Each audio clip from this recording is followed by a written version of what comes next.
Kami dari kelompok 5 akan membahas tentang perkembangan dan keplastisitasan otak. Pertama, kami akan membahas tentang perkembangan otak. Setelah sel mengalami fertilisasi, sel akan berlanjut pada proses pembentukan syaraf atau fase neurulasi, di mana pada fase ini melibatkan 3 lapisan, yaitu lapisan ektoderm, mesoderm, dan juga endoderm. Pada tahap yang pertama, ektoderm akan mengalami penebalan dan juga pemanjangan sel bersamaan dengan pembelahan pada sel neural plate. Lalu pada tahap yang kedua, terjadinya lipatan syaraf. Ektoderm akan mengalami lipatan dari kedua sisinya sehingga membentuk lipatan syaraf atau neural folds. Lalu neural plate juga mengalami lipatan dari kedua sisinya secara bersamaan sehingga membentuk garis seperti cekungan, yaitu neural groove. Pada tahap yang ketiga terbentuknya alur syaraf dan juga neural tube atau tabung syaraf. Tahap yang terakhir atau tahap yang keempat yaitu penutupan lipatan atau alur syaraf untuk membentuk buluh syaraf yang di sana sudah terdiri dari neural tube dan juga neural crest. Neural crest ini yaitu hasil dari sisa sel ektoderm. Selanjutnya akan membahas tentang pembentukan otak. Perkenalkan, nama saya Vita Amalia dengan NIM 15120000171. Di sini saya akan menjelaskan tentang tahapan perkembangan neuron. Di dalam tahapan perkembangan neuron terdapat 5 tahapan, yaitu proliferasi, migrasi, diferensiasi, myelinasi, dan sinaptogenesis. Tahapan yang pertama yaitu proliferasi. Proliferasi adalah pembentukan neuron-neuron yang baru. Pada masa awal perkembangan, sel-sel akan membelah dan menetap, dan sebagian lagi akan berkembang menjadi neuron dan glia primitif yang akan berpindah ke lokasi lain. Tahapan yang kedua yaitu migrasi. Setelah berdiferensiasi menjadi neuron dan glia baru, sel tersebut akan melakukan migrasi. Migrasi adalah bergerak atau berpindah menuju lokasi akhirnya di dalam otak. Tahapan yang ketiga yaitu diferensiasi. Neuron melakukan diferensiasi secara bertahap membentuk akson dan dendrit yang merupakan ciri khusus dari neuron. Tahapan yang keempat yaitu myelinasi. Tahapan myelinasi adalah tahapan yang paling lambat. Myelinasi adalah proses di mana glia menghasilkan materi lemak insulasi yang mengakselerasi transmisi impuls pada sebagian besar akson hewan vertebrata. Myelinasi ini terbentuk pertama kali pada sumsum tulang belakang dan otak bagian belakang, tengah, dan depan. Tahapan yang terakhir yaitu tahapan sinaptogenesis. Pada tahapan sinaptogenesis ini akan berlangsung selama hidup kita. Neuron akan membentuk sinaps baru dan menyingkirkan sinaps yang lama. Sekian dari saya, terima kasih. Di sini saya akan menjelaskan tentang kerusakan pada otak. Yang pertama ada tumor, yang kedua ada stroke atau cerebrovascular, yang ketiga ada cause head injuries.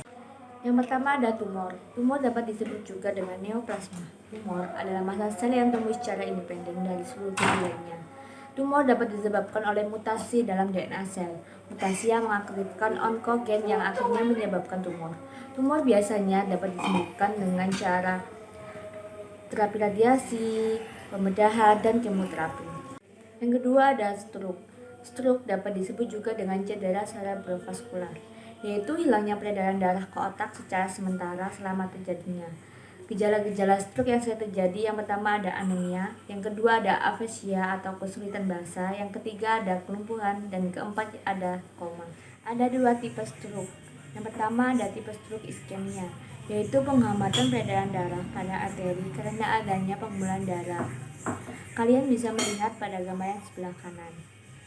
Yang kedua ada tipe stroke hemoragi, yaitu dapat terjadi karena ada pecahnya pembuluh darah arteri.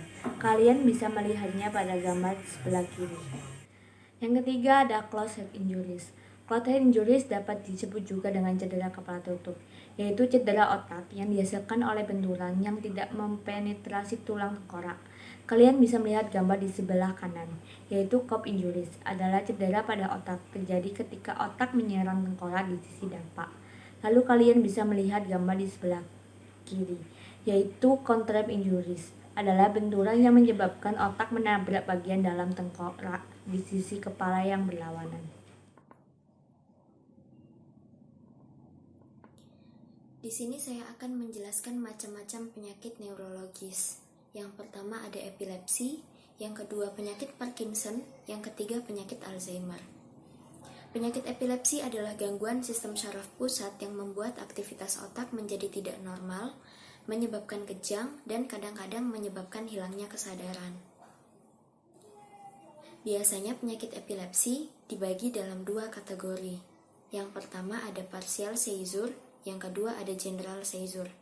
Partial seizure adalah seizure atau kejang yang tidak melibatkan seluruh otak. Sedangkan general seizure adalah seizure atau kejang yang melibatkan seluruh otak. Yang kedua ada penyakit Parkinson. Penyakit Parkinson adalah gangguan gerakan di usia paruh baya dan tua yang menimpa sekitar 1% populasi. Penyakit ini biasanya sedikit lebih banyak dijumpai pada laki-laki daripada perempuan. Gejala-gejala penyakit Parkinson adalah tremor yang nyata selama tidak aktif tetapi tidak selama gerakan yang disengaja atau tertidur, rigiditas muskular atau kaku otot, kesulitan untuk memulai gerakan, dan gerakan yang lamban, dan wajah seperti topeng. Yang ketiga, penyakit Alzheimer. Penyakit Alzheimer adalah penyebab paling lazim untuk demensia pada orang-orang lanjut usia. Tahap-tahap awalnya seringkali ditandai oleh penurunan selektif dalam ingatan, defisit dalam atensi, dan perubahan kepribadian. Tahap-tahap pertengahannya ditandai oleh kebingungan, iritabilitas, kecemasan, dan deteriorisasi atau kemunduran dalam bicara. Dan pada tahap lanjut, pasien mengalami deteriorisasi sampai ke titik bawah, bahkan respon-respon sederhana seperti menelan dan mengontrol kandung kemih terasa sulit. Perkenalkan, nama saya Krisna Pamungkas, NIM 15120000174 dari kelas C. Saya akan membacakan tentang keplastisitasan. Plastisitas berasal dari bahasa Yunani, plastikos, yang berarti membentuk. Plastisitas otak atau neuroplastisitas adalah kemampuan sistem saraf otak untuk beradaptasi dan memodifikasi organisasi secara struktural dan fungsional terhadap kebutuhan dan yang bisa berlangsung terus sesuai kebutuhan. Mekanisme merupakan mekanisme kompleks yang melibatkan perubahan kimia saraf, kelistrikan saraf, penerimaan saraf, perubahan struktur neuron saraf, reorganisasi otak, dan lain-lain. Saat ini otak mampu menyusun kembali jalur-jalurnya. Sambungannya dengan menciptakan koneksi baru dan bahkan menciptakan neuron baru. Penelitian modern membuktikan bahwa otak harus membangun jalur neural baru dan mengubah jalur yang ada sebagai hasil adaptasi dan mempelajari informasi baru dan menciptakan memori baru. 1. Degenerasi neural. Jika terjadi cedera pada sel saraf, ada dua macam degenerasi. A. Degenerasi anterograd adalah degenerasi segmen distal, yaitu segmen akson yang dipotong di antara tempat pemotongan itu dan terminal-terminal sinaptiknya. B. Degenerasi retrograd adalah degenerasi segmen proksimal, yaitu segmen akson dipotong di antara tempat pemotongan itu dan bahan sel. Ya, di sini saya akan menjelaskan 2 regenerasi neural, neuron rusak yang tumbuh kembali. 3. Reorganisasi neural. Reorganisasi kerusakan terinduksi dari korteks sensori dan motorik primer setelah dikaji di bawah 2 kondisi, yaitu reorganisasi kortikal pasca kerusakan pada manusia. B. Mekanisme reorganisasi neural. 2 macam mekanisme diduga menjelaskan atas reorganisasi sirkuit-sirkuit neural, yaitu 1. Penguatan penghubungan yang sudah ada, mungkin melalui pelepasan dari hambatan. 2. Penciptaan penghubungan-penghubungan baru melalui pertunasan kolateral. 4. Pemulihan fungsi setelah kerusakan otak. Ada 2 alasan kesulitan dalam memahami pemulihan fungsi sistem saraf, yaitu A. Sulit untuk melaksanakan eksperimen terkontrol terhadap pasien yang mengalami kerusakan otak. B. Kerusakan sistem syaraf memungkinkan menimbulkan beragam perubahan kompensatorik yang dapat dengan mudah dikacaukan dengan pemulihan fungsi yang sesungguhnya.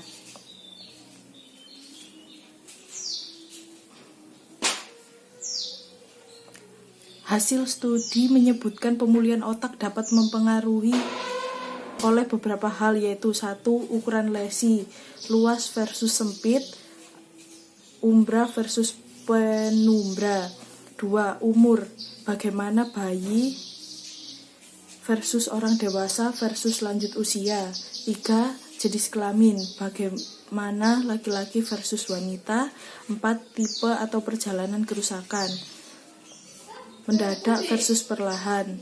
5. Kematangan dari area yang rusak. 6. Fungsi dari area yang tersisa. 7. Pengalaman didapat dari spesifik training. 8. Pemakaian atau latihan motorik dari therapeutic intervention. 9. Lingkungan. 10. Intervensi obat-obatan.